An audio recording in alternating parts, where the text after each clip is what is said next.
जे से कोठु जन्मग्रहण करिवे केउ वंशर जन्मग्रहण करिवे को वंशर जन्मग्रहण करिवे जिहुदा कोठु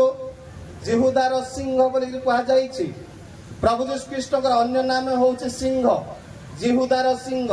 हालेलुया हालेलुया प्रिय प्रभु लोक माने प्रभुଙ୍କର दास दासी माने मु आपन कहिबी काहे कि जिहुदा वंशरु प्रभु यीशु ख्रीष्ट जन्म हले काहे कि प्रभु यीशु ख्रीष्ट जिहुदा वंशरु जन्म ग्रहण करथिले प्रिय भाई बहन माने प्रभुଙ୍କ लोक माने तेबे इस्राएल रो 12 गोष्ठी इस्राएल रो 12 पुत्र थिले 12 पुत्र मध्यरे प्रथम जात किए प्रथम पुत्र किए प्रथम पुत्र हेउचंती भाई बहन प्रभुଙ୍କ लोक माने रूबेन प्रथम पुत्र किए रूबेन बाइबल रे हमें देखुछो इस्राएल लोक मानक परंपरा थिला जिहुदी लोक मानकर गोटे परंपरा थिला जे प्रथम पुत्र को दुई भाग अधिकार दिया जाउथिला प्रथम पुत्र दुई भाग अधिकार से पाइबा कथा अर्थात परमेश्वरंकर अभिषिक्त पुत्र यांक द्वारा ए रूबेन को द्वारा आसवा कथा किंतु रूबेन को परमेश्वर ग्रहण कले नहीं काहे कि रूबेन को काहे कि परमेश्वर अस्वीकार कले प्रिय भाई बहन प्रभुଙ୍କ लोक माने प्रभुଙ୍କର दास दासी माने मु आज आपण मानको सत्य प्रकाश करिया पाई चाहूची जे रूबेन पाखरे व्यभिचार दोष थिला रूबेन पाखरे कोन थिला व्यभिचार दोष थिला आदि 35 रो 22 पद रे लिखा जाई छे रूबेन जाकूबंकर से जो उपपत्नी को विवाह करिथिले से एक प्रकार पापरे जीवन यापन काटुथिबारो परमेश्वर ज्येष्ठ पुत्र को अधिकार न दे ज्येष्ठ पुत्र औरसर त्राणकर्ता प्रभु यीशु ख्रीष्ट अभिषिक्त व्यक्ति मानव जातिर परित्राणकर्ता आसवा कथा किंतु परमेश्वर तांको ग्राह्य कले काहेकि काहेकि व्यभिचार थिले ताका पाखरे कोन थिला व्यभिचार दोष थिला प्रिय भाई बहन माने प्रभु लोक माने आउ जदि आप माने देखिबे तबे सिमियोन लेवी नहले से सिमियोन किंबा लेवी वंशर जन्म हेबा कथा लेवीय से होचले जाजकीय गोष्ठी लेवीय जने जाजक सिमियोन जने जनाशुना व्यक्तित्व बाइबल रे आमे देखुछु भाई बहन माने प्रभु लोक माने ए दुई जनक पाखरे मध्य केतुले दोष थिला जे ए माने क्षीणक्रोधी थिले एक ए माने निष्ठुर परायण लोक माने थिले लेवी एवं आप माने देखिबे सिमियोन ए दुई जनक पाखरे गोटे प्रकार निष्ठुरता थिला एवं ए माने क्षीणक्रोधी थिले आ परमेश्वर एई गोष्ठी मध्य यीशु ख्रीष्ट को जन्मिबा पाई इच्छा कले नाही परमेश्वर केबे चाहंती नाही ए प्रकार लोकों को अभिषिक्त व्यक्ति को ए जगत मध्य परिप्रकाश करबा पाई से केबे मध्य चाहंती नाही भाई बहन माने प्रभु लोक माने प्रभुଙ୍କର दास दासी माने यदि आप माने देखिबे अति स्पष्ट भाव रे लिखा जाईछि सेही माने आदि पुस्तक 49 रो 5 रु 7 पद मध्य रे एवं 34 रो 25 पद रे से कथा कहा जाईछि सबुलन नेक्स्ट सन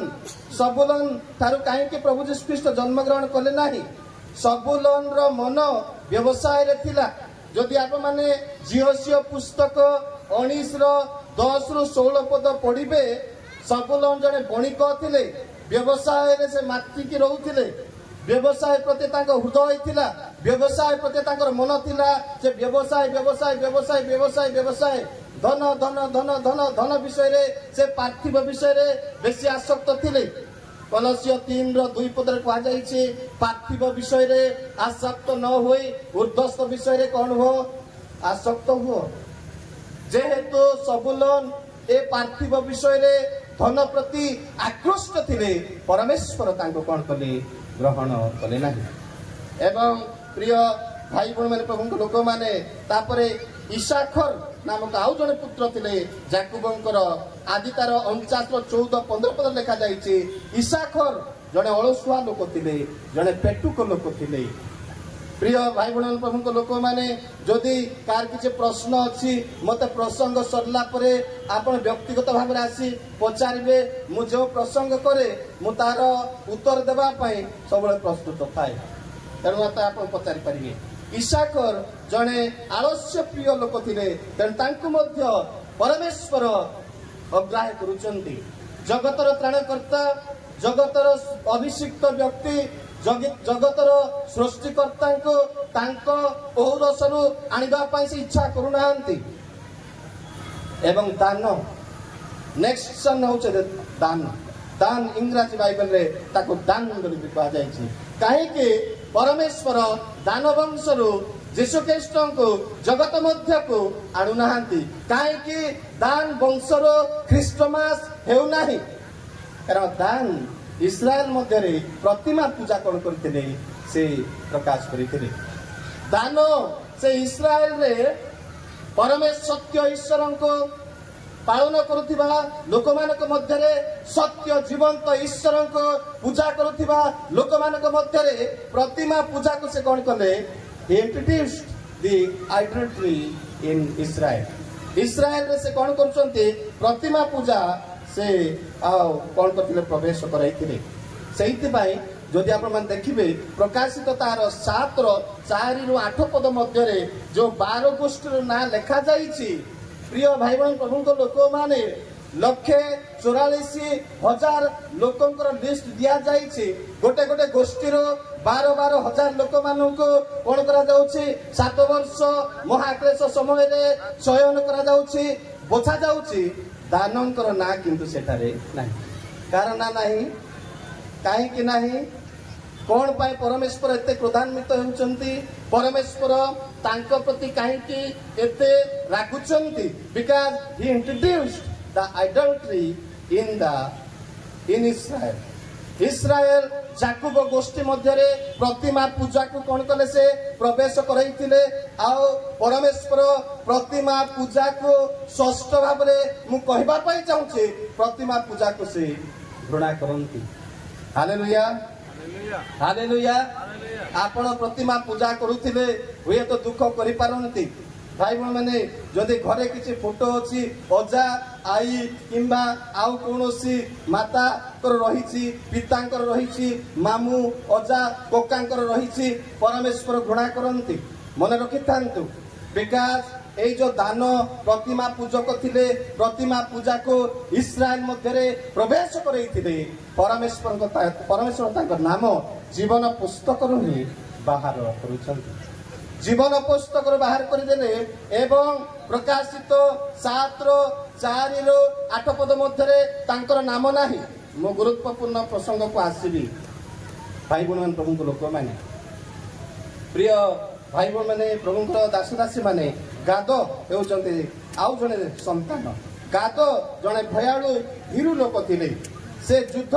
करबा पाए तांको पाखरे क्षमता नथिला जने डरुआ लोक थिले परमेश्वर जने डरुआ लोक को बाछु नाहंती जगतर से सिंह को जन्म देबा पाए जगतर से सिंह त्राणकर्ता को से गादन कठारु आनिबा पाए चाहू नाहंती जने तांको मध्य से अग्राह्य कले प्रिय भाई भो माने प्रभु को लोक माने आशेर नेक्स्ट टा होचे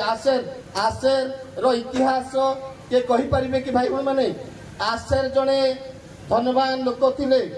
आशेर जने धनपति लोक थिले संभ्रांत व्यक्तित्व से थिले तांको से अस्वीकार करूछंती जदि आप माने द्वितीय विवरणी 33:24 पद देखिबे जियो सियो तार 19:24-31 पद देखिबे तबे आशेर से अति संभ्रांत लोक थिले एवं धनवान लोक थिले प्रिय भाई बहन प्रभु लोक माने प्रभुकर दासदासी माने तापर आमे देखुछु प्रिय प्रभु को लोक माने नप्ताली आउ जने संतान होउछन नप्ताली से मृगी लोक थिले से जने माने झियो पिला प्रकृतिर लोक थिले झियो परी स्वभावर व्यक्तित्व से थिले इंग्राजी भाषा रे तांको डाउ बोली DOE डाउ बोली कहा जाए तबे झियो स्वभावधारी मनुष्य को परमेश्वर सिंह को आनिबा पाए चाहू नांती से जिहुदार सिंह को आनिबा पाए चाहू नांती काहे कि परमेश्वर जिहुदा वंशरो ही प्रभु यीशु ख्रीष्ट को आनिले मु सेटा कहया पाए चाहूची आप माने भिन्न भिन्न प्रकार वाक्य ए पर्यंत सुनि के आसीचंती किंतु जिहुदा वंशरो काहे कि बेथलेहेम रो काहे कि ତ୍ରାଣକର୍ତ୍ତା ପ୍ରଭୁ ଯୀଶୁ ଖ୍ରୀଷ୍ଟ ଆମମାନଙ୍କର ମୋର ଉଦ୍ଧାରକର୍ତ୍ତା ଅଭିଷିକ୍ତ ବ୍ୟକ୍ତି ଜଗତ ମଧ୍ୟକୁ ଆସିଥିଲେ। ମୁଁ ସେଇ କଥା କହୁଛି ଆପଣମାନଙ୍କୁ ପ୍ରିୟ ଭାଇ ଭଉଣୀମାନେ ପ୍ରମୁଖ ଲୋକମାନେ ଏବଂ ମନୋସି ଇଫ୍ରାଇମ ଦିଟା ନାମ କହିବି। ଏ ମନୋସି ଇଫ୍ରାଇମ ଏମାନେ ଇସ୍ରାଏଲର ସବୁଠାରୁ ପ୍ରିୟ ଭାଇ ଭଉଣୀ ପ୍ରମୁଖ ଲୋକମାନେ ଦ ମୋଷ୍ଟ ଇନଫ୍ଲୁଏନ୍ସିଆଲ ଟ୍ରାଇବ। ଏ ଦିଟା ଗୋଷ୍ଠୀର ଲୋକମାନେ ପ୍ରଭାବଶାଳୀ ଗୋଷ୍ଠୀ ଇସ୍ରାଏଲ ମଧ୍ୟରେ ଥିଲେ। ମନୋସି ଏବଂ କିଏ? ଇଫ୍ରାଇମ ଇଫ୍ରିୟମ। ପ୍ରିୟ ଭାଇ ଭଉଣୀମାନେ ପ୍ରଭୁଙ୍କ ଲୋକମାନେ ଆପଣମାନେ ଯଦି ପଢିବେ ବିଚାରକର୍ତ୍ତା 4:6-15-5-1-31 ପଦ ପଢିବେ ତେବେ ମନୋସି ଇଫ୍ରିୟମ ଏମାନେ ପ୍ରଭାବଶାଳୀ ଲୋକମାନେ। ଏମାନେ ଗୋଟେ ଗୋଟେ ପଲିଟିକାଲ ଲିଡର ପରି ଥିଲେ। ପଲିଟିକାଲ ଲୋକମାନଙ୍କ ପରି ରାଜନୀତିଜ୍ଞ ଲୋକମାନଙ୍କ ପରି ନେତା ଥିଲେ କିନ୍ତୁ ପରମେଶ୍ୱର ଏମାନଙ୍କୁ ମଧ୍ୟ ସ୍ୱୀକାର କରୁଛନ୍ତି। ପ୍ରିୟ ଭାଇ ଭଉଣୀମାନେ ପ୍ରଭୁଙ୍କର ଲୋକମାନେ କିନ୍ତୁ ଜିହୁଦା ବଂଶକୁ ସେ ବାଛିଲେ। ହାଲେଲୁୟା ସମସ୍ତେ କହିବା ହାଲେଲୁୟା। ଜିହୁଦା ବଂଶକୁ କାହିଁକି ସେ ବାଛିଲେ? ପ୍ରଥମ ବିଷୟ ହେଲା ଜିହୁଦାର ଅର୍ଥ ପ୍ରେଜ ଅଫ ଗଡ। ଜିହୁଦାର ଅର୍ଥ ହଉଛି ପରମେଶ୍ୱରଙ୍କର ପ୍ରଶଂସା। ସେ ପରମେଶ୍ୱରଙ୍କୁ ଅନ୍ତରର ସହିତ ସ୍ୱୀକାର କରିଥିଲେ, ପରମେଶ୍ୱରଙ୍କୁ ଭୟ କରୁଥିଲେ ଏବଂ ସେ ଜଣେ ନମ୍ର ଲୋକ ଥିଲେ, ସାହସିକ ଲୋକ ଥିଲେ। ତେଣୁ ଜିହୁଦାର ସିଂହ ବୋଲିକରି ବାଇବେଲରେ କୁହାଯାଇଛି। ଜିହୁଦାର ସିଂହ ବୋଲିବାର ଅର୍ଥ କଣ? ଜିହୁଦା ଜଣେ ସାହସିକ ଲୋକ ଥିଲେ। He was a brave man, a very strong man. He was always ready to work against the people. ସେ ବିଦ୍ରୋହୀ ଲୋକମାନଙ୍କ ସହିତ ବିରୋଧୀ ଲୋକମାନଙ୍କ ସହିତ ଇସ୍ରାଏଲର ଶତ୍ରୁମାନଙ୍କ ସମ୍ମୁଖରେ ଠିଆ ହୋଇ ଯୁଦ୍ଧ କରିବା ପାଇଁ ସବୁବେଳେ ପ୍ରସ୍ତୁତ ରହୁଥିଲେ। ତାଙ୍କର ଏକ ବଡ଼ ସୈନିକ ମଧ୍ୟ ଥିଲେ। ଜିହୁଦାର ଅର୍ଥ ପ୍ରଶଂସା। ହାଲେଲୁୟା। ୟାର ଅର୍ଥ ସବୁବେଳେ ପରମେଶ୍ୱରଙ୍କର ସ୍ତବ ଗାନ ସେ କରୁଥିଲେ। ତାଙ୍କ ଅନ୍ତର ମଧ୍ୟରେ ରାଜାମାନଙ୍କ ରାଜା ପ୍ରଭୁମାନଙ୍କର ପ୍ରଭୁ ତାଙ୍କ ଅନ୍ତରରେ ଥିଲେ। ସବୁବେଳେ ପରମେଶ୍ୱରଙ୍କୁ ଗୌରବ ଦେବା ଉଦ୍ଦେଶ୍ୟରେ ସେ ଜୀବନ କାଟୁଥିଲେ। ଅତି ନମ୍ର ଲୋକ ଥିଲେ। ମାଥ୍ୟୁ 5:5-8 ପଦରେ ନମ୍ର ଲୋକ ଧନ୍ୟ କାରଣ ସେମାନେ ପୃଥିବୀର କଣ ହେବେ? ସୁତଚିତ ଲୋକ ଧନ୍ୟ 8 ପଦରେ କାରଣ ସେମାନେ ଈଶ୍ୱରଙ୍କର ଦର୍ଶନ ପାଇବେ। ହାଲେଲୁୟା ସମସ୍ତେ କୁହନ୍ତୁ ହାଲେଲୁୟା। ପ୍ରିୟ ଭାଇ ଭଉଣୀ ପ୍ରଭୁଙ୍କ ଲୋକମାନେ ଆଉ ଜିହୁଦା ବଂଶକୁ ସେଇଥିପାଇଁ ସେ ବାଛିଥିଲେ। ଏଇଟା ମନେ ରଖିଥାନ୍ତି। ଜିହୁଦା ମଧ୍ୟ ଜଣେ ନ୍ୟାୟବାନ ଲୋକ ଥିଲେ। ଏଇଟା ମନେ ରଖନ୍ତୁ ଭାଇ ଭଉଣୀମାନେ ପ୍ରଭୁଙ୍କ ଲୋକମାନେ। ବାକ୍ୟ କହେ ପ୍ରଭୁ ଯୀଶୁ ଖ୍ରୀଷ୍ଟ କୁହନ୍ତି ଏବଂ ପ୍ରଭୁ ଯୀଶୁ ଖ୍ରୀଷ୍ଟଙ୍କର ଭ୍ରାତା ଯାକୁବ 4:6 ପଦରେ 10 ପଦରେ କୁହନ୍ତି ଯେ ସେ କଣ କରନ୍ତି? ଗର୍ବୀକୁ ଦୂରରୁ ଚିହ୍ନନ୍ତି କିନ୍ତୁ ନମ୍ର ଲୋକମାନଙ୍କୁ ଅଧିକ ଅନୁଗ୍ରହ ପ୍ରଦାନ କରନ୍ତି, ପ୍ରକାଶ କରନ୍ତି। ପ୍ରିୟ ଭାଇ ଭଉଣୀ ପ୍ରଭୁଙ୍କ ଲୋକମାନେ ଆପଣ ଗର୍ବୀ ହେବେ କେବେ ପରମେଶ୍ୱର ଆପଣଙ୍କୁ ବ୍ୟବହାର କରିବେ ନାହିଁ। କେବେ ମଧ୍ୟ ଆପଣଙ୍କୁ ବ୍ୟବହାର କରିବେ ନାହିଁ। ଆପଣ ବସିବା ଲୋକ ବସିକି ହିଁ ଥିବେ, ଆପଣ ଉଠି ପାରିବେ ନାହିଁ। କାରଣ ବାଇବେଲ କହେ ଯୀଶୁଖ୍ରୀଷ୍ଟ କହୁଛନ୍ତି ନମ୍ର ଲୋକ ଧନ୍ୟ ଏବଂ ଯେ ନିଜକୁ ଉନ୍ନତ କରେ ତାଙ୍କୁ ନତ କରାଯିବ, ଯେ ଆପଣାକୁ ନତ କରେ ତାଙ୍କୁ ସ୍ୱ ସମୟରେ ଉନ୍ନତ କରାଯିବ। Hallelujah hallelujah. ଜିହୁଦା ଜଣେ ନମ୍ର ଲୋକ ଥିଲେ। ଜିହୁଦା ଜଣେ ନ୍ୟାୟବାନ ଲୋକ ଥିଲେ। ଜିହୁଦା ଜଣେ ସାହସିକ ଲୋକ ଥିଲେ। ଜିହୁଦା ଈଶ୍ୱରଙ୍କର ପ୍ରଶଂସା ଗାନ ସବୁ ପରିସ୍ଥିତିରେ କରିବା ପାଇଁ କେବେ ମଧ୍ୟ ପାଶୁରୁ ନଥିଲେ। ଆମକୁ ଡାବୁ ମିଳୁଥିଲେ ଆମେ ଖୁସି, ପଇସା ଆସୁଥିଲେ ଖୁସି, ଗାଡିରେ ଗଲା ବେଳକୁ 2 ବସ୍ତା ବାହାରି ପଡିଲେ ଦୁଃଖ।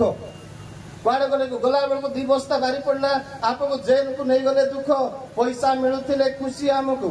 କିନ୍ତୁ ଜିହୁଦା ସବୁବେଳେ ସବୁ ପରିସ୍ଥିତିରେ ପରମେଶ୍ୱରଙ୍କର ପ୍ରଶଂସା କରୁଥିଲେ। ବାଇବେଲରେ ଲେଖାଯାଇଛି ପାଉଲ କହୁଛନ୍ତି ତେସଲୋନିକେ ପୁସ୍ତକରେ 5 ଅଧ୍ୟାୟରେ ଯେ ସର୍ବଦା ତୁମେ କଣ କର? ପରମେଶ୍ୱରଙ୍କର ପ୍ରଶଂସା କର, ଧନ୍ୟବାଦ କର। ଖ୍ରୀଷ୍ଟିଆନ ଲୋକମାନଙ୍କ ହୃଦୟ तद्रूप हेबा कथा सब बेले प्रशंसार भेटी परमेश्वर उद्देश्य से ख्रीष्टमास रे जन्म नैथिबा त्राणकर्ता अभिषिक्त व्यक्ति चरण तले जे आप मानक निमंते मो निमंते कालवरी क्रूस उपरे कंटापित होइथिले कंटार मुकुट पिंधिथिले एवं से आमान निमंते कार्य समाप्त कले जोहन 19:30 पदरे समाप्त हैला ग्रीक भाषा रे तेतलेस्ताय संपूर्ण मूल्य से प्रदान कले तांको उद्देश्य रे सब बेले स्तवगान करबा आवश्यक रहिछि जेतेले सब थिबो खुशी खुशी खुशी खुशी खुशी किंतु जेतेले अभाव हे जीवो जेतेबेले परिस्थिति खराब हे जीवो की प्रभु की यीशु की राजा प्रिय भाई बहन प्रभु को लोक माने किंतु यहूदा से प्रकार व्यक्तित्व नथिले हालेलुया हालेलुया तो परमेश्वर कहीं कि यहूदा को बाछिले because his heart was good because he was a heartful man he was a open hearted man he was praising God all the time in every circumstances से प्रति मुहूर्त रे प्रति परिस्थिति रे दुख आसो कष्ट आसो क्लेश आसो आओ से सब परिस्थिति रे परमेश्वर को प्रथम स्थान देउथिले परमेश्वर को महिमा कीर्तन करिवार जीवन तांको पाखरे थिला हालेलुया हालेलुया हालेलुया सेहिति पाए राजा मानक राजा प्रभु मानक प्रभु देवगणर परमेश्वर आप मानक परित्राणकर्ता मोर परित्राणकर्ता अनंत जीवनदायी परमेश्वर जिहुदा वंशरु जगत मध्यरे प्रवेश करुछंती से देहवंत हेउछंती जोहन 1:1:14 पदरी।